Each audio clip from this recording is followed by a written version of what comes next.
Hi, my name is Austin Tinsley. I'm here in Cincinnati, Ohio at the Cincinnati Public Library. And I'm here today with Charles Moles, who is a veteran who served in the Marine Corps. And Charles, thank you for being here today. Well, good to be here. That's good, that's good. So Charles, do you mind giving us a little bit of a background on where you're from, where you're born, your parents and siblings and stuff like that? Excuse me. Well, actually, I was born here in Cincinnati. We moved when I was 7 years old to Tennessee. We lived there, or I lived there for 10 years. Then I relocated to Indianapolis, Indiana. 47 years there, and then the last almost 17 years in Florida. So All right. that pretty well sums up my travels. Yeah. There's a lot of traveling there. So who were your parents and what were their occupations? My parents was Charlie Moles. In fact, he worked for DuBois Soap Company here.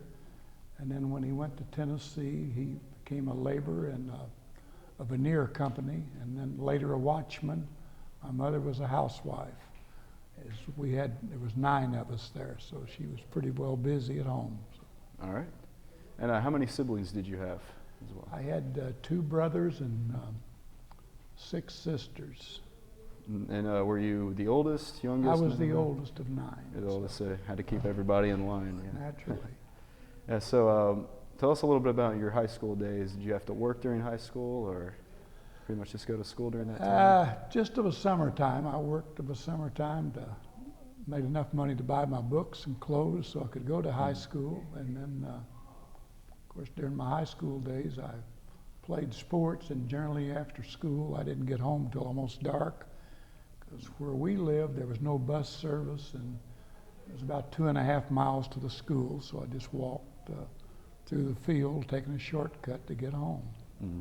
So, I say, was this all in Cincinnati, or did you? No, this was in Tennessee. In Tennessee, this was okay. in Jamestown, Tennessee. So when did you move to Jamestown, Tennessee? we moved there when I was 7 years old. 7 years old. Okay, so you graduated from Jamestown High School? I That was the name of high graduated school? from high school in Jamestown. It was the YAI, which was Alvin C. York founded the school with the money that they made off of the film when he was a World War II hero there. Captured all the Germans. And Oh, wow. That's awesome. So how did you become interested in joining the military service?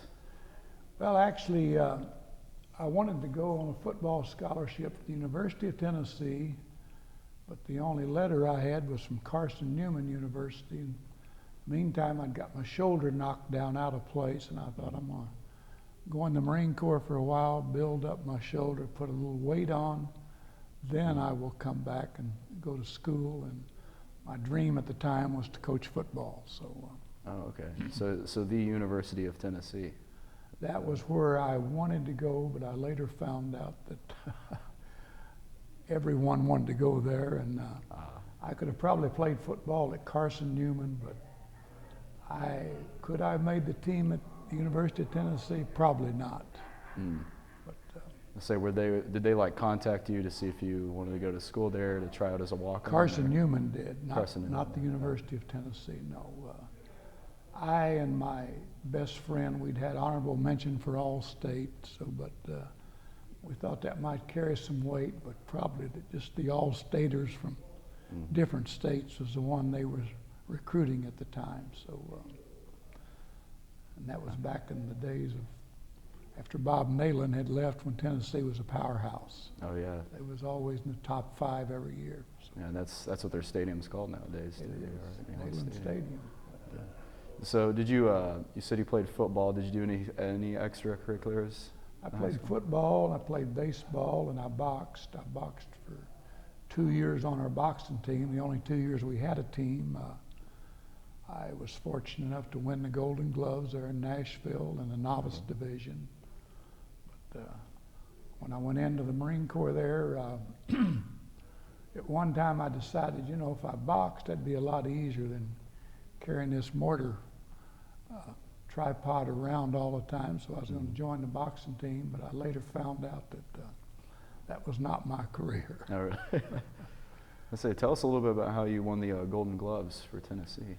Well, we went down to Nashville, which was about 100 miles from Jamestown there, and We had never even been in a large city before. There was 13 of us on the team there, and I actually was a middleweight, but my boxing coach thought it would be better if he placed me in the light heavyweight, which had been at 175 and I only weighed 160. But nevertheless, he placed me there, and he knew what he was doing because he was a former Golden Glover, and he was the band teacher, and he had won the Golden Gloves in Chicago at one time. But anyway, I guess the final match was the one that impressed me the most. I get there, I'm ready to go out, and I look, and they're bringing this guy in. They got guards around with guns. And I found out that they had, forget the correctional place there in Nashville had a boxing team also that had entered. This guy comes out, he's probably in his early 20s. He had a couple of tattoos, and this was in 1955 when many people didn't have them, or 56. And he had a beard and everything, and I was petrified. So the first round, I just tried to keep away from him. I didn't want to get killed. And my boxing coach kind of gave me a pep talk that I was either going to fight that guy or he was going to whip my butt, I guess, is a polite way of putting it. So I immediately went out and thought, well, I'm either going to get him or he's going to get me. I caught him with an uppercut, and he went down for the count of, I don't know, 4 or 5, got back up. When they motioned for us to come back, I caught him again, and I knocked him out there in something like less than a minute of the second round. So that's how I won the Golden Gloves. That's a pretty interesting story, definitely. Well, yeah. So, do you remember like the end of World War II or any time?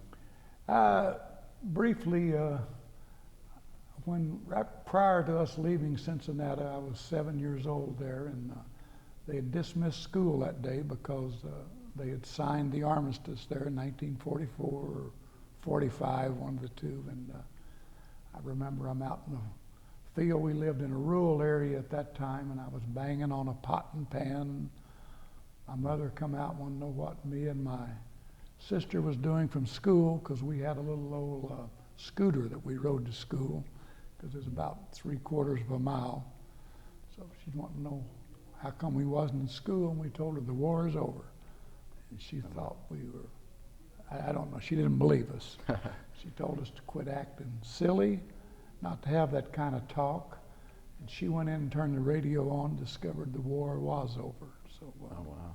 That was the only remembrance I had.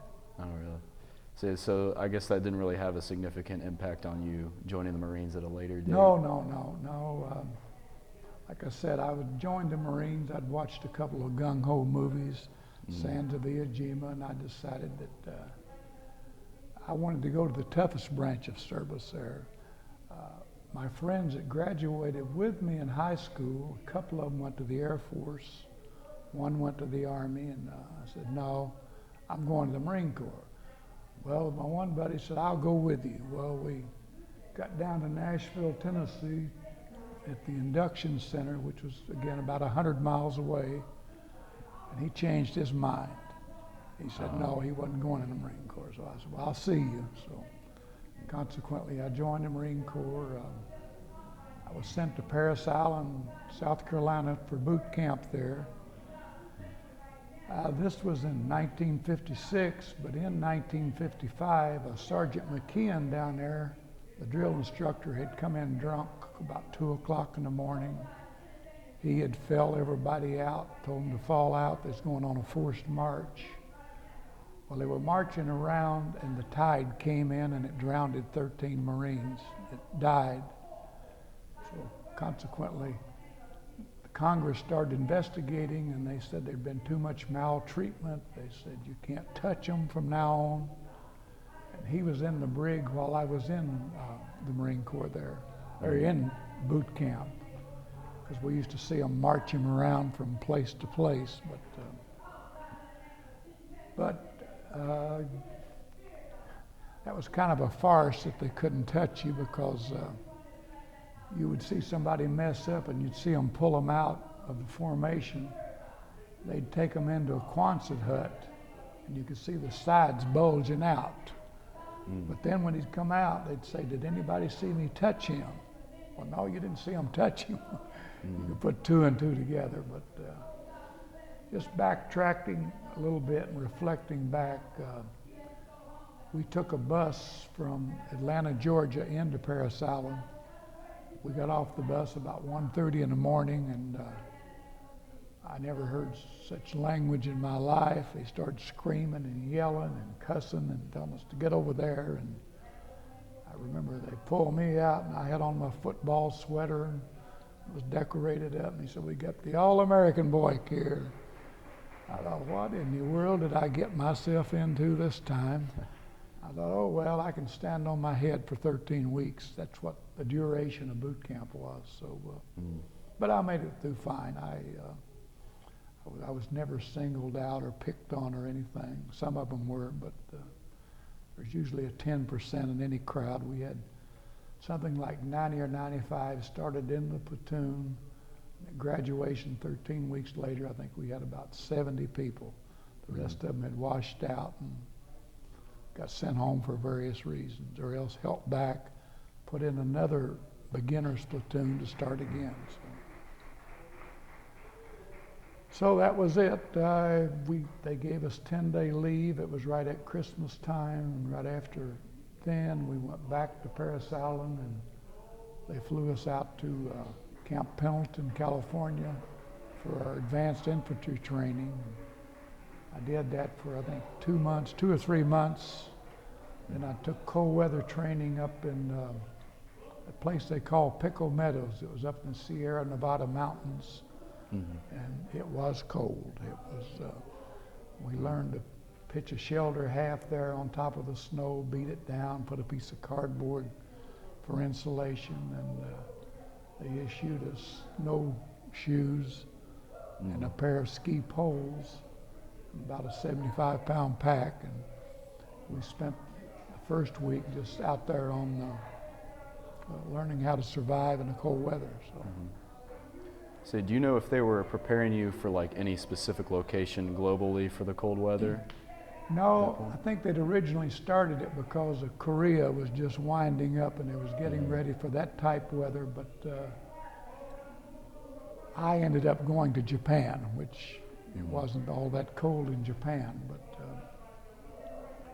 I think it was just a phase of the training that they put you through at the time, so you'd be prepared anywhere you went. So. Okay, I see. So after Camp Pendleton, when did you leave for overseas? About a month after cold weather training, they took us by bus down to San Diego, and we boarded a troop carrier ship, and we went straight to Japan. We sailed into Yokohama. I remember getting off the ship there, and I come up topside, and my first surprise was, I've come from Tennessee to a foreign country, what am I going to see? There was this huge sign that said, "Drink Coca-Cola." So that was kind of ironic, but we were stationed there at Mount Fuji, which is the bottom, or Mount Fujiyama, which was at the base of Mount Fuji, the highest peak in Japan. Actually, it was supposed to have been there 18 months. This was during peacetime, of course. We were just training, but President Eisenhower ordered all the troops out of Japan for a cutback in the military. So they sent us to Okinawa for 9 months there. So I spent 9 months in Okinawa, which they called the Rock at the time. And in total, I think I was overseas for 19 months. 19 months? Yeah. Do you recall any interesting stories from your time in Japan, or anything that was kind of like a huge shock to you that was different from what you had known here in the United States? I love Japan. I always liked to travel, but I guess one of the things that kind of impressed me was how the Japanese could camouflage themselves. We would be out marching and hiking, doing bivouac. We'd be going across a rice paddy, and all of a sudden you looked and you'd almost stepped on someone. You couldn't tell he was there. He was that perfectly camouflaged. that was one of my highlights there in Japan, I think, and being there at Mount Fuji too, and then of course going to Tokyo. That was a big shock and a big city for me. I never saw a huge city at the time. I think it was the second largest city in the world, and if you got a cab, we always laughed and said they couldn't drive without a horn, because it was a crowded city and they'd just fly across and sit down on that horn, and people would jump or pull their rickshaws out of the way. They'd go up on the sidewalks around them, but I enjoyed my time in Japan. I learned to eat plenty of rice, but it was a unique unique culture. And again, you're talking about an 18-year-old kid that's out of the country for the first time. Hindsight, I wished I would have got into the culture more and looked at some of the artistic things. I saw some, but not near what I could have. So. Did you pick up any of the Japanese language during that time? Oh, just a few words on how to say thank you, or good morning, good evening, konbawa, konnichiwa, how to tell the cab driver to turn left or right, and something like that. But no, I didn't. We were too busy with our eyes agape there, our mouth open, looking at everything. So. Did you develop any long-lasting friendships there with any of the people? Or? No, I did not. Again, I was 18 and I did some things I wasn't proud of later, of drinking and everything. I'd never done that back home because I'd always kept myself in shape to play ball, and I never smoked or drank or anything. And, so that was a learning experience. I later regretted, but still it happened. So, So what year were you, or I guess what month did you go from Japan to Okinawa? I actually got in Japan, let's see, I got in Japan in March or April. We was there, it was either 9 or 10 months. So then we went to Okinawa, but on the way to Okinawa, we got caught in a typhoon. And where we were going to stay, it had destroyed the barracks. It, in fact, had picked up a huge tank and flung it into the side of a mountain there. We ended up, as a result of that, living in tents for 5 months, where you had 4 cots in the tents and you had a oil-based stove with a stovepipe going up out of there. We had to walk about 30 yards to take a shower, and it was in a tent where they'd made the shower, and you kind of hurried in and out and walked through the mud to get back to your tent. But after that, the Army, they had built them some new headquarters, and we went to Fort Buckner there in Okinawa, and they had condemned their barracks, but they was the best place we'd ever lived.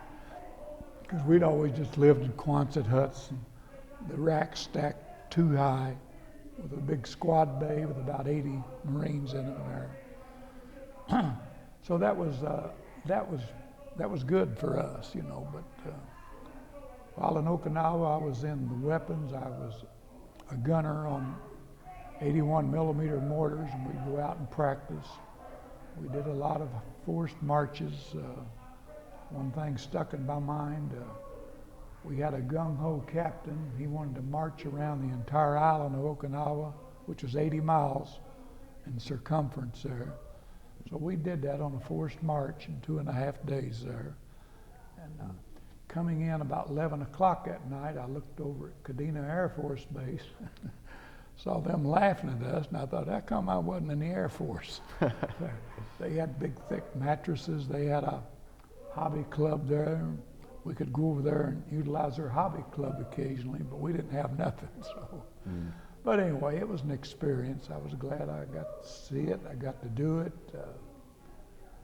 Prior to leaving Okinawa there, they went into a new concept. Instead of coming off in what they called LST boats and Willie Peter boats, of coming out of the huge ships to attack an island, we would go up and down the nets there on the ship, which was scary when you had a mortar on the back of your shoulders there. But we went to the helicopter mode. We started playing war, and they took us out in the ocean there, and we would, helicopter would set down, we'd jump in there. I think 12 men could get in the helicopter. We'd hop from island to island, we'd jump out and bang, bang, bang, jump back in. And again, it was all peacetime. And right prior to leaving Okinawa, there was a big flare up in Grenada, and we had to pack everything we had, and we had to go down to the dock there at Naha, Okinawa, board ship. They gave us live ammo, and we thought we were going into battle there. But about a day and a half out, they turned the ship around and they'd settled the whole thing. That was when I don't remember if that was when Reagan. I believe Reagan was president then, but irregardless, whomever was president then, it might have been Eisenhower. Whomever was, I was a tweener. I was in between Vietnam and Korea. So I came back to the States, had 30-day leave coming, had about a month and a half or 2 months left to do, and I was at Camp Lejeune, North Carolina. So all of us, they called them short timers if you had less than 3 months, and they wanted us to re-enlist, so they'd put us across the parade ground every morning. They'd be playing a Marine Corps hymn and come in, ask if you wanted to sign up, you know. So I finally told them one time, well, I might consider that if I can get what I want. And what do you want? I said, well, I'd like to do guard duty at the embassy in Naples, Italy. He said, well, we could arrange that. I said, well, okay. They bring this paper in. It said 2 years there, but it said 4 more years of service. I said, 6 years? I thought it'd only be 4 years. Oh yeah, to get choice duty like that, you'd have to sign up for 6 years. And I said, forget it. So that was the end of my Marine Corps career. I was gonna say, how'd you get interested in going over to Naples? I've just always loved to travel, and I wanted to see the world. I was disappointed I didn't get on what they called a med cruise to get into the Mediterranean, where they would go from city to city or country to country over there. They'd go to Thailand, they went to Korea, they went to Lebanon, all around the Mediterranean. They went on what they call their med cruise. I would have liked to have done that because I just always wanted to see the world, and I still like to travel. So. Now, when you were overseas, did you keep in touch with your family back home in any manner? Oh, I just write my mother occasionally. You know, that was the extent of it. In boot camp, if you didn't write after 3 weeks, they'd come in there and stand over you while you wrote a letter, because a lot of the parents would call up and they was concerned about their kids. And but in boot camp, you really didn't have time to do nothing hardly. It was you jump up at 5 in the morning, and when they would play taps at 10 o'clock at night, you was washed out. You know, you was tired. So, but it was boot camp was the only place where they really did the harassment and everything. You'd see things that you learned to shave by the numbers. You took a dump by the numbers. Just all harassment. If you messed up, you'd see everybody running out around the parade field. In Parris Island, when you stand at attention, if you swatted, you killed a sand flea. The drill instructor come over. You have killed my flea. Give it a proper burial. Or you dug down 4 or 5 foot, you buried the thing, covered it. Was that a male or female? It didn't matter what you said. I don't believe you. Dig it up and let me see it. Or did you bury it facing east or west with its head? It was just games. What they did, they tried to make sure you wouldn't break down if you went into combat. That's why we started out with a huge number and ended up with about 70. Some of them did break, but. So did you ever come close to breaking down, or were you pretty solid? No.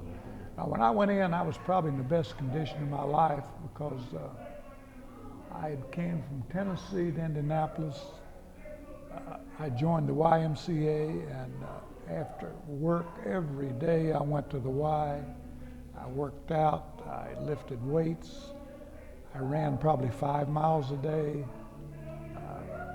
I played volleyball and handball with what I thought was old men that just creamed me. They were in top shape. But like I said, I was in top shape. When we went down to basic training, most people lost weight, or they started gaining weight. Most of them lost weight. They couldn't run or nothing, and that's why I guess I never got picked on.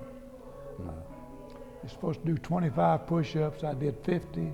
I did 100 sit-ups in under 2 minutes there. Most of them was dead for that. But again, that was the best shape I'd ever been in, because I'd been playing football, and even going into the Marine Corps, I still wasn't sure, was I going to the Marine Corps, was I going to college? And I was going to make sure if I went to college, I was in top shape, condition-wise. So,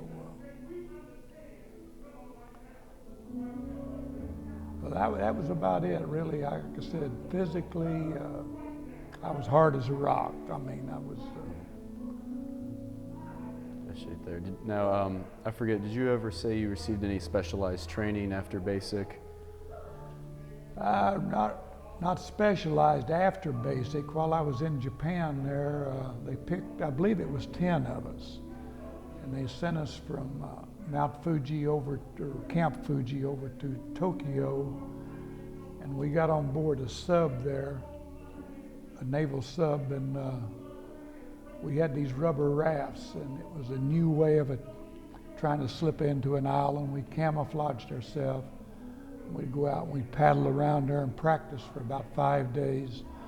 On the 6th day, Life magazine was going to do a short snip and put something in their magazine about that. They took a picture of us. So unfortunately, I never got a copy of the Life magazine or anything, but at that time, it didn't mean that much to me either. I mean, you know, I was, again, by that time, I was probably 19 years old. Let's see, 18. I don't know if I was 19 or 18. Either way, I was still a young kid there, and I just, you know. But that was the only specialized training. Like I said, I was a gunner and 81 millimeter mortars. We had contests with other battalions and companies. We placed second twice, and once we won. But again, he was in a 4-man team. They just tell me how much to move of it, and he'd shoot an azimuth, and I got to where I could drop a mortar 300 yards out pretty accurately. But again, I wouldn't consider that specialized.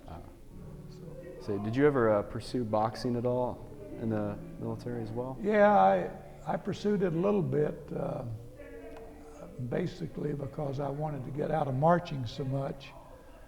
I went in, and when we got to sparring there, I sparred with this one guy, and he knocked me down about 3 times in probably 30 or 40 seconds.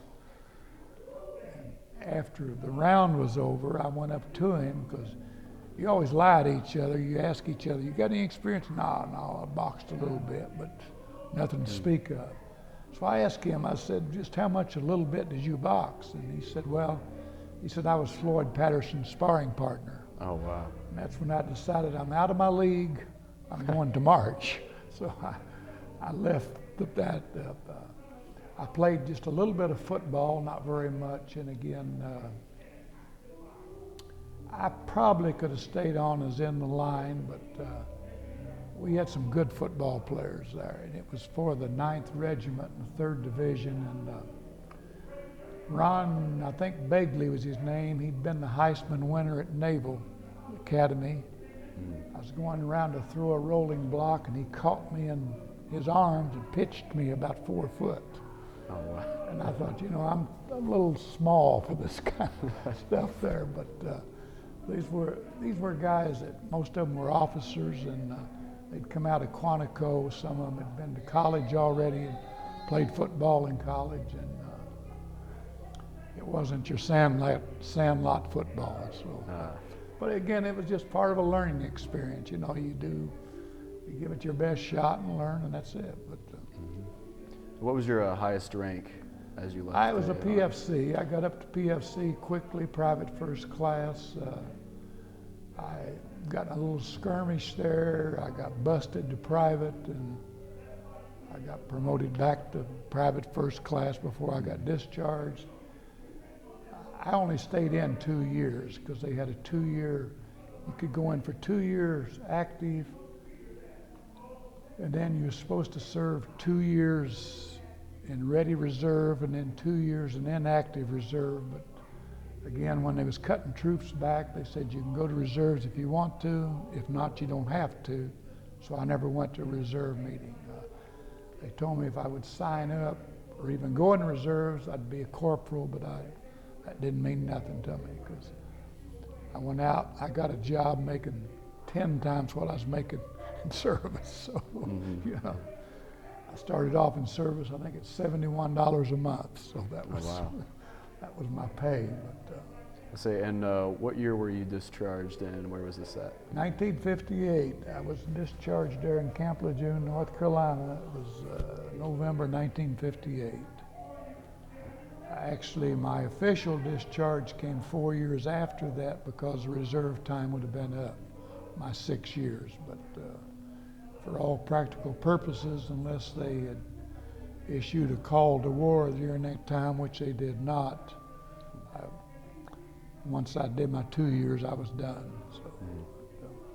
So one more question concerning that. Did you ever hear any information about Vietnam, the Vietnam conflict, or anything going on during that time? Or? Not really. The thing that was big when I was in was Cuba. The month and a half or maybe 2 months I was at Camp Lejeune, every weekend they would cancel everybody's liberty, which didn't mean nothing to me, but there was a lot of people who was married. They were stationed there permanently. They wanted to go home for the weekend, but they'd cancel it. We'd take everything we had, throw it in a sea bag, head down toward the docks to be ready to ship out to Cuba. Then they'd cancel it at the last minute. We'd come back to the barracks, unpack everything. And I thought, you know, what kind of life would that be? Never knowing if you're going to have a free weekend or a free moment or not. And so I just thought it wasn't me, plus I wanted something more out of life. So. So after you were discharged, I assume you returned home to Tennessee after that point? No. Well, let's see. I went home for about a month or month and a half, and I took a bus to Indiana. Oh, wait a minute. After I was discharged, I spent about a month and a half in Tennessee, and then I went back to Indianapolis and got a job. And who was that with? That was with, at the time, International Harvester, later became Navistar International. And, I ended up spending 35 years there. I started out as a laborer, shoveling shavings and sweeping the floor. And at the time I retired, I was in middle management over the quality division and production division there in Indianapolis there, at the Indianapolis plant. So. And so how did you meet your wife? Coming out her. We met at an amusement park there in Indianapolis. At the time, after I'd got out of service, me and my buddy would either go to a baseball game on the weekends when he wasn't working, or we'd go to an amusement park. We'd get on a bus. We didn't have a car. I think I just had got a car at the time, but we went out there, and she and some lady that was married was there, and my wife and I tell a different story. I followed her around a little bit and asked her if she'd like to ride something. She didn't know me, she said, and I introduced myself, and I didn't quite cut it. But anyway, she did give me her address and phone number, and I told her that I would call her the next weekend, which I did. But my story is that she chased me around this amusement park. I couldn't run any longer, and I said, I give up. Just go ahead and take me.